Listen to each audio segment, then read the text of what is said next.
سورہ آل عمران آیت نمبر 11۔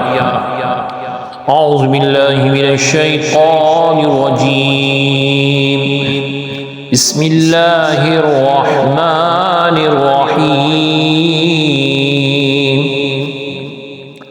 كدأب آل فرعون والذین من قبلهم كذبوا بآياتنا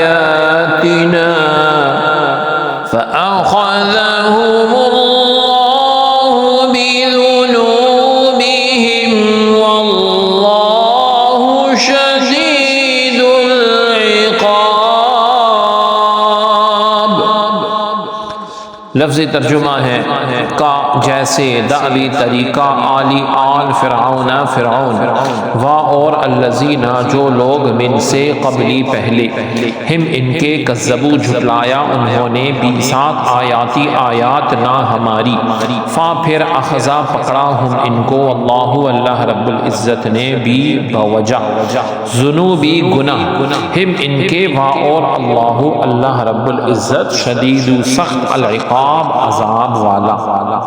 با محاورہ ترجمہ ہے ان کا بھی قوم فرعون اور ان سے پہلی قوموں جیسا طریقہ ہے جنہوں نے ہماری آیتوں کو جھٹلایا تو اللہ رب العزت نے ان کے گناہوں کے باعث انہیں پکڑ لیا اور اللہ رب العزت سخت عذاب دینے والا ہے۔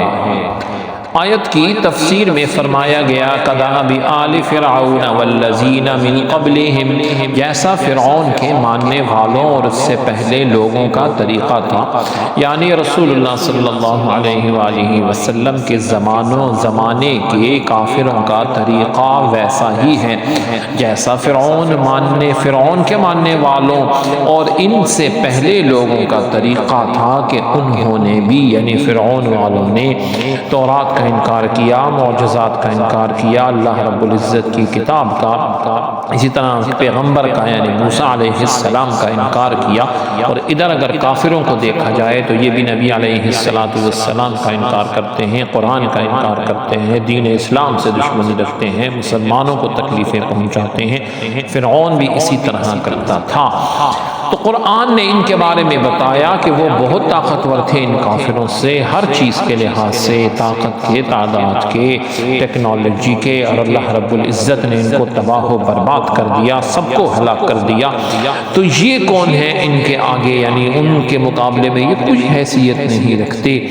تو جس طرح اللہ رب العزت نے ان کے گناہوں پر انہیں پکڑ لیا، اسی طرح ان کے گناہوں پر ان کی بھی پکڑ فرمائے گا، اور اللہ رب العزت کی آیتوں اور ان کے رسولوں کو جھٹلانے والوں پر اللہ رب العزت کا سخت عذاب نازل ہوتا ہے۔ سبحانک اللہم و بحمدک، اشہد ان لا الہ الا انت، استغفرک و اتوب الیک، وصلی اللہ تعالی علی خیر خلقہ محمد وعلی آلہ وصحبہ اجمعین برحمتک یا ارحم الراحمین۔